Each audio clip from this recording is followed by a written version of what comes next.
Welcome to Obulesh education. గత క్లాస్లో మనము నిష్పత్తి అనుపాతానికి సంబంధించినటువంటి నిష్పత్తి అంటే ఏంటి, నిష్పత్తిలో ఉన్నటువంటి రకాలేంటి, అనుపాతం అంటే ఏంటి, దానిలో ఉన్నటువంటి పద్ధతుల గురించి నేర్చుకున్నాం. సో ఈరోజు మనం ఓవరాల్గా నిష్పత్తి అనుపాతం అనే పాఠంలో ప్రశ్నలు జవాబులు ఎలా అడుగుతాడు, వాటికి సంబంధించినటువంటి సమాధానాన్ని మనము అతి తక్కువ సమయంలో ఎన్నుకునే విధానాన్ని గురించి మనం ఈరోజు నేర్చుకోబోతున్నాం. సో జాగ్రత్తగా వినగలరని ఆశిస్తూ మనము ప్రశ్నలు జవాబు అనే టాపిక్లోకి మనం వెళ్తున్నాం. సో ఈరోజు మనం ముందుగా మొదటి ప్రశ్నను మనం గమనించినట్లయితే, ఇక్కడ ఇచ్చినటువంటి మొదటి ప్రశ్నను మనం గమనించినట్లయితే జాగ్రత్తగా, A:B నిష్పత్తి యొక్క భాగహార రూపం. A:B నిష్పత్తి యొక్క భాగహార రూపం. సో ఇక్కడ నిష్పత్తి ఇచ్చినాడు, దాని యొక్క భాగహార రూపం అనేది మనము కనుక్కోవాలి. సో ఇక్కడ మనకు ముందుగా ఏంటంటే, ఇక్కడ జాగ్రత్తగా వినాలి,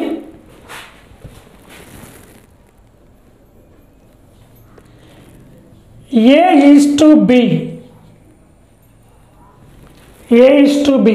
దీన్ని ఏమంటారంటే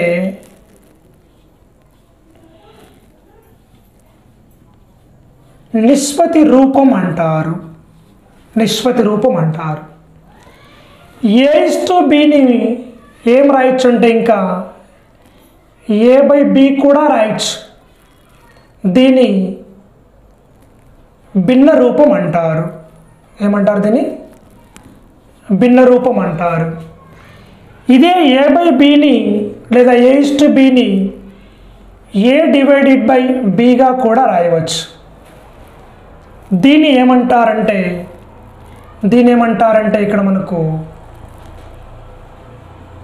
భాగహార రూపం అంటారు. భాగహార రూపం అంటారు. సో ఇక్కడ మనకు అడిగినటువంటి ప్రశ్న వచ్చేసి, మనకు A:B నిష్పత్తి యొక్క భాగహార రూపం కాబట్టి ఇక్కడ భాగహార రూపం అనేది మనకు A/B అవుతుంది. కాబట్టి ఇక్కడ ఆప్షన్ బిలో మనకు సరైనటువంటి సమాధానం ఇవ్వడం జరుగుతుంది. సో A/B అనేటువంటిది A:B నిష్పత్తి యొక్క భాగహార రూపం అవుతుంది. సో ఇక్కడ మనకు B:A అనేది ఏమవుతుందంటే, ఇక్కడ మనకు విలోమ నిష్పత్తి అవుతుంది. సో ఇది కాదు. తర్వాత A/B అంటే మనకి ఇక్కడ భిన్న రూపం అవుతుంది కాబట్టి ఇది కాదు. AB అనేది లబ్ధ రూపం అవుతుంది కాబట్టి ఇది కూడా కాదు. సో మనకు సరైనటువంటి సమాధానం A/B అనేది A:B యొక్క భాగహార రూపం కాబట్టి మనకు ఆప్షన్ బి అవుతుంది. ఇక్కడ ఆప్షన్ బిను సరైనటువంటి సమాధానంగా మనము ఎంచుకోవచ్చు. సో తర్వాత మనం ఇక్కడ మొదటి ప్రశ్న అయిపోయింది. తర్వాత రెండో ప్రశ్నను మనం గమనించినట్లయితే ఇక్కడ జాగ్రత్తగా వినాలి. 4:3 యొక్క విలోమ నిష్పత్తి. 4:3 యొక్క విలోమ నిష్పత్తి. సో ఇక్కడ విలోమ నిష్పత్తి అంటేనే పరపదం అనేది పూర్వపదం అవుతుంది, పూర్వపదం అనేది పరపదం అవుతుంది. అంటే పదాల స్థాన విలువలను మార్చి రాస్తే అదే దాని యొక్క విలోమ నిష్పత్తి అవుతుంది. సో ఇక్కడ మనకు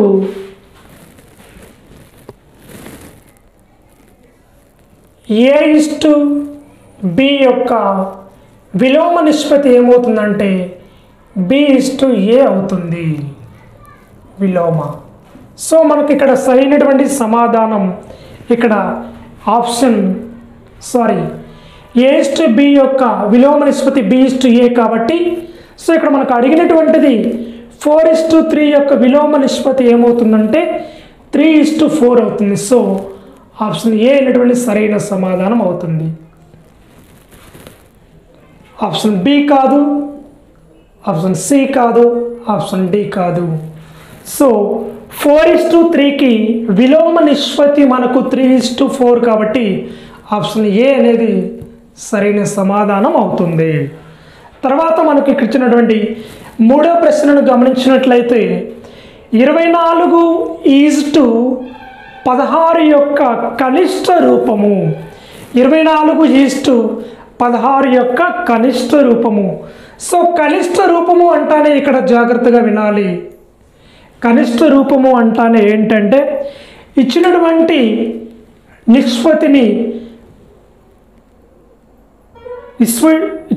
నిష్పత్తిని ముందుగా మనం భిన్న రూపంలో రాసుకోవాలి.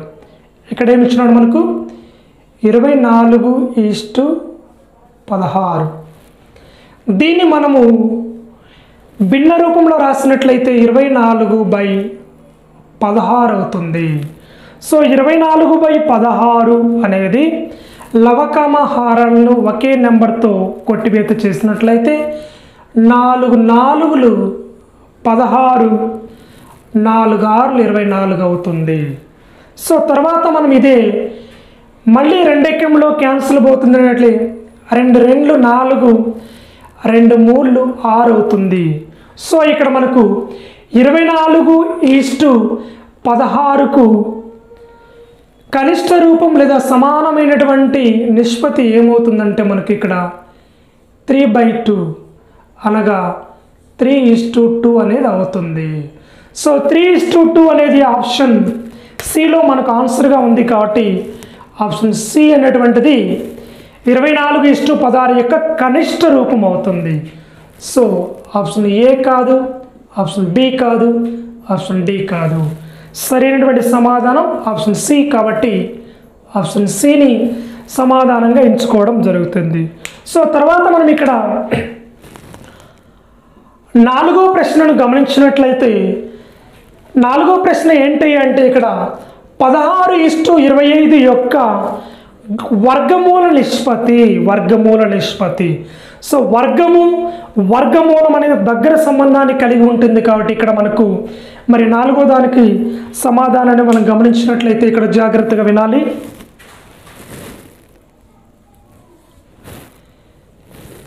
16:25. సో ఇక్కడ మనం గమనించాలి 16ను 2 సమాన సంఖ్యల లబ్ధంగా ఎలా రాస్తామంటే 4x4 రాస్తాం.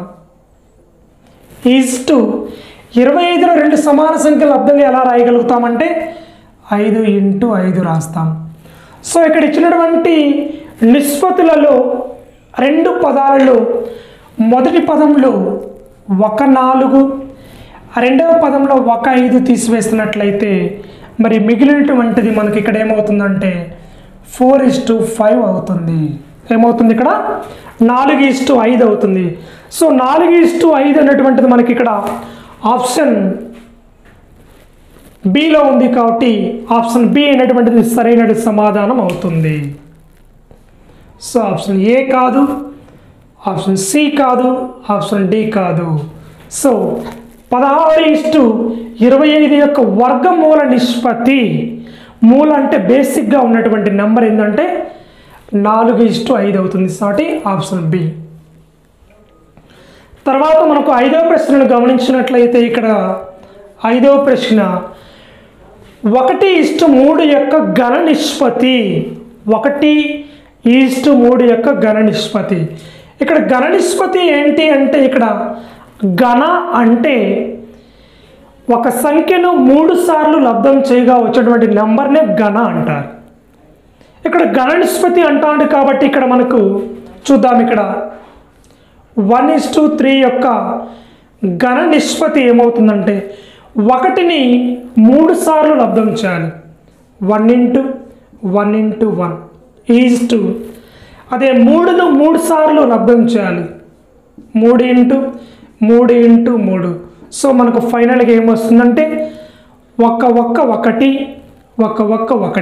ఫైనల్గా 1ని 3 సార్లు లబ్ధం చేస్తే మనకు 1 వస్తుంది. ఈజ్ మరి 3ను 3 సార్లు లబ్ధం చేస్తే ఇక్కడ ఏమవుతుంది 3 3 9, 9 3 27. సో మనకి ఇక్కడ ఏమవుతుందంటే 1:3 యొక్క ఘన నిష్పత్తి ఏమవుతుందంటే ఇక్కడ మనకు 1:27 అవుతుంది. ఆప్షన్ ఏ అనేది ఆన్సర్ అవుతుంది. ఆప్షన్ బి కాదు, ఆప్షన్ సి కాదు, ఆప్షన్ డి కాదు. సో మనకు 1:3 యొక్క ఘన నిష్పత్తి 1:7, అది ఆప్షన్ ఏ అవుతుంది. తర్వాత మనకి ఇక్కడ 6వ ప్రశ్నను జాగ్రత్తగా గమనించినట్లయితే 5 గ్రాముల రాగి 1 కిలోగ్రాము ఇనుముల నిష్పత్తి ఎంత?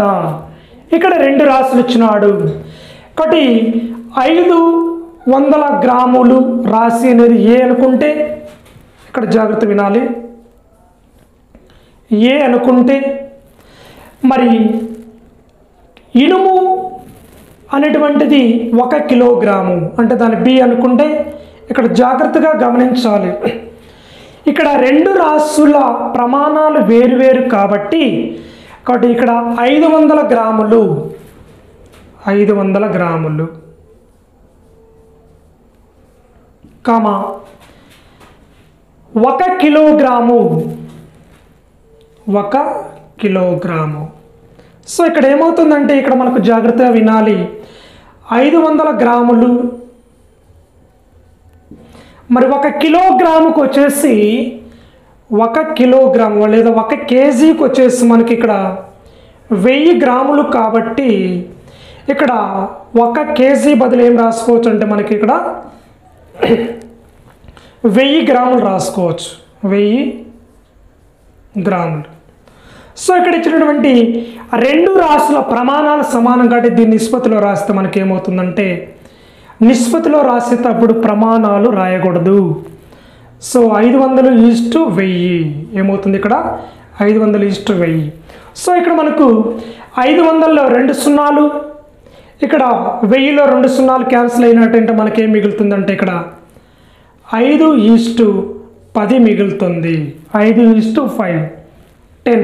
సో ఇక్కడ మళ్ళా 5:10ని మనం సింప్లిఫై చేసినట్లయితే, సూక్ష్మ రూపంలో చేసినట్లయితే 5 1లు 5 2ల 10. సో ఇక్కడ మనకు 500 గ్రాముల రాగి 1 కిలోగ్రాము ఇనుముల నిష్పత్తి ఎంత అంటే మనకు 1:2 అనేది వచ్చింది. సో 1:2 అనేది ఆప్షన్ ఏ అవుతుంది. ఆప్షన్ బి కాదు, ఆప్షన్ సి కాదు, ఆప్షన్ డి కాదు. సో మనకు సరైన సమాధానం ఆప్షన్ ఏ కాబట్టి ఇక్కడ మనకు ఆప్షన్ ఏగా ఎంచుకోవడం జరుగుతుంది. సో తర్వాత మనం ఇక్కడ 7వ ప్రశ్నను గమనించినట్లయితే జాగ్రత్తగా 7వ ప్రశ్నను గమనించినట్లయితే ఇక్కడ 7వ ప్రశ్న, మరి 7వ ప్రశ్నలో మనకేమిచ్చినాడంటే ఇక్కడ జాగ్రత్తగా వినాలి. ఇక్కడ 4 రాశులు ఇచ్చినాడు, 4 రాశులు ఇచ్చినాడు. ఏంటయ్యా 4 రాశులు అంటే 2, 4, x, 12 అనేటువంటి 4 రాశులు. ఈ 4 రాశులు అనుపాతంలో ఉంటే x విలువ అంటే అనుపాతంలో ఉన్నాయి అంటే ఇక్కడ ఏం చేయాలంటే చివరి 2 పదాల లబ్ధం = మధ్య పదాల లబ్ధం చేయాలి. సో అంటే ఇక్కడ మనకి ఏమొస్తుందంటే 4 × x దట్ ఈజ్ ఈక్వల్ ఏమవుతుందంటే ఇక్కడ మనకు 2 × 12 అవుతుంది. సో మనకి ఇక్కడ కావాల్సినటువంటిది x విలువ కాబట్టి ఇక్కడ 4 1లు 4 3లు 12. సో మనకి ఇక్కడ మిగిలినటువంటిది x కాబట్టి ఇక్కడ మిగిలినటువంటిది 2 × 3 అవుతుంది. సో x = ఏమవుతుంది 2 3 6 అవుతుంది. సో ఇక్కడ మనకి x విలువ ఏమవుతుందంటే ఇక్కడ మనము జాగ్రత్తగా గమనించాలి. x విలువ ఏమవుతుందంటే ఆప్షన్ బి అవుతుంది, 6 అనేటువంటిది. అంటే ఆప్షన్ ఏ కాదు, ఆప్షన్ సి కాదు, ఆప్షన్ డి కాదు. సో మనకు 2, 4, x, 12 రాశులు అనుపాతంలో ఉంటే x విలువ ఎంతయ్యా అంటే ఆప్షన్ బి అవుతుంది. కాబట్టి ఆప్షన్ బిని సరైనటువంటి సమాధానంగా ఎంచుకోవచ్చు. ఇది మనకు 7వ ప్రశ్నకు సరైనటువంటి సమాధానం. సో తర్వాత మనం ఇక్కడ 8వ ప్రశ్నను గమనించినట్లయితే జాగ్రత్తగా 8వ ప్రశ్న 5:1 2:5 3:3ల బహుళ నిష్పత్తి. సో బహుళ నిష్పత్తి అంటే మనకు ఏం చేయాలంటే ఇక్కడ మనకి ఏమి ఇచ్చినాడు 5:1 2:5 3:3 ఇచ్చినాడు. సో బహుళ నిష్పత్తి అంటే వెరీ సింపుల్ ఆన్సర్ మనం ఇక్కడ చేయవచ్చు. ఏంటంటే ఇక్కడ జాగ్రత్త వినాలి. బహుళ నిష్పత్తి అంటే నిష్పత్తిలోని మొదటి పదాల లబ్ధం. అంటే ఇక్కడ 5x2 2x3 2x3 జాగ్రత్త వినాలి. ఒకటి 5×2 10 5×2 జాగ్రత్త వినాలి. 5×2 10 30. సో మనకి ఇక్కడ ఏమొస్తుందంటే 30 తర్వాత మనం ఇక్కడ రెండవ పదాల లబ్ధాన్ని గమనించినానంటే 1x5 5x3 సో మనకి ఇక్కడ ఏమొస్తుందంటే మనకు 5 5×3 సో మనకి ఇక్కడ 5:1 2:5 3:3ల బహుళ నిష్పత్తి ఎంత అంటే 30:15 అనేది మనకు సరైన సమాధానం. సో ఇక్కడ మనకి ఎక్కడుందంటే ఆప్షన్ సి సరైన సమాధానము. సో ఆప్షన్ ఏ కాదు, ఆప్షన్ బి కాదు, ఆప్షన్ డి కాదు.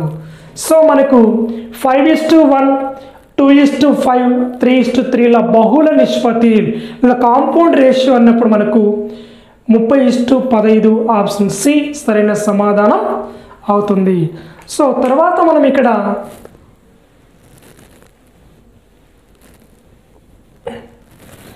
తొమ్మిదవ ప్రశ్నను జాగ్రత్తగా మనం గమనించినట్లయితే 9వ ప్రశ్న ఏంటయ్యా అంటే ఇక్కడ మనకు 16:20కు తుల్యమైన నిష్పత్తి. తుల్యమైన అంటే సమానమైన అని అర్థం. సో ఇక్కడ మనకు 9వ ప్రశ్న ఆన్సర్ గమనించినట్లయితే 16:20కు తుల్యమైన నిష్పత్తి అంటే సమానమైన నిష్పత్తి. అంటే ఇక్కడ మనం భిన్న రూపంలో రాస్తాం 16/20. సో భిన్న రూపంలో రాసిన వెంటనే దాన్ని కొట్టివేతలు చేయ ఒకే ఏకంలో పోవాలి. 4 4లు 16 4 5లు 20. సో మనకి ఇక్కడ ఏమొస్తుందంటే 4/5 వస్తుంది. సో 4/5 అనేది భిన్న రూపం. దీని మరలా మనకు నిష్పత్తి రూపంలో రాసినట్లయితే 4:5 అవుతుంది. సో మనకు 16:20కు తుల్యమైన నిష్పత్తి ఏంటంటే 4:5. 4:5 ఎక్కడుందంటే మనకి ఇక్కడ ఆప్షన్ ఏలో ఉండడం జరుగుతుంది. సో ఇక్కడ మనకు ఆప్షన్ బి కాదు, ఆప్షన్ సి కాదు, ఆప్షన్ డి కాదు. సో తర్వాత మనం ఇక్కడ చివరి ప్రశ్నను గమనించినట్లయితే జాగ్రత్తగా వినాలి. చివరి ప్రశ్నను గమనించినట్లయితే మనం గమనించినట్లయితే ఇక్కడ జాగ్రత్తగా 5 మరియు 0.5ల నిష్పత్తి ఎంత? సో పూర్వపదం వచ్చేసి లేదా మొదటి పదం 5 ఇచ్చినాడు, పరపదం లేదా రెండవ పదం 0.5 ఇచ్చినాడు. సో ఇక్కడ వాటి యొక్క నిష్పత్తి కనుక్కోవాలంటే మొదటిగా ఏం చేయాలంటే ఇక్కడ జాగ్రత్త వినాలి. ఇచ్చిన రెండు పదాలను సజాతీయ పదాలుగా లేదా సమాన నిష్పత్తి విలువ వచ్చే విధంగా మార్చుకోవాలి. అంటే ఇక్కడ మనకు 5 అనేటువంటిది మనకు సాధారణ పద్ధతి. సో 0.50 అంటే 0.50 అనేటువంటి మన దశాంశ రూపం. సో మనకి ఇక్కడ దశాంశ రూపాన్ని సాధారణ రూపంలోకి మార్చుకోవాలి. ఇక్కడ ఏమవుతుందంటే ఇక్కడ 5కేమో 5. సో ఇక్కడ మనకు ఈ రెండింటిని నిష్పత్తి రూపంలో రాస్తే 0.50 అవుతుంది. So that is equal to ఏమవుతుందంటే ఇక్కడ మనకి ఇక్కడ మరి మొదటి పదాన్ని రెండవ పదాన్ని 100 చేత గుణకారం చేయాలి. ఎందుకు 100 చేత గుణకారం చేయాలంటే దశాంశ బిందువు తొలగిపోవాలంటే. కాబట్టి 5 × 100 ఈజ్ మనకు 0.50 × 0.50 × 100 చేయాలి. సో ఇక్కడ మనకి ఏమొస్తుందంటే 5 × 100 అంటే మనకు 500 వస్తుంది. ఈజ్ టు మనకు 0.50 × 100 అంటే దశాంశ బిందువు తొలగిపోతుంది కాబట్టి మనకు ఏమొస్తుంది ఇక్కడ 50 వస్తుంది, అంటే 50 వస్తుంది. సో ఇక్కడ మనకు దీన్ని సింప్లిఫై చేస్తున్నట్లయితే 0కు 0కు క్యాన్సల్, అంటే మనకు 50:5 మిగులుతుంది. సో తర్వాత మనకు 5 1 5, 5 10 50 కాబట్టి మనకు 10:1 అనేటువంటిది మనకు సరైన సమాధానం. సో 10:1 అనేటువంటిది మనకు ఇచ్చినటువంటి ఆప్షన్లో ఎక్కడ ఉందంటే ఆప్షన్ సి అనేటువంటి సమాధానం. అంటే ఆప్షన్ ఏ కాదు, ఆప్షన్ బి కాదు, ఆప్షన్ డి కాదు. సో ఇది మనకు ఈరోజు నిష్పత్తి అనుపాతం అనే టాపిక్ గురించి ఓవరాల్గా లేదా పూర్తిగా మరి ప్రశ్నలు జవాబులు పరీక్షలో అడిగేటువంటి ప్రశ్నలకు మనం సరైన సమాధానాన్ని ఎలా ఎంచుకోవాలి అనే విధానాన్ని గురించి మనం క్షుణ్ణంగా పరిశీలించాం, నేర్చుకుందాం. సో ఇది ఈరోజు మనము తెలుసుకున్నటువంటి టాపిక్.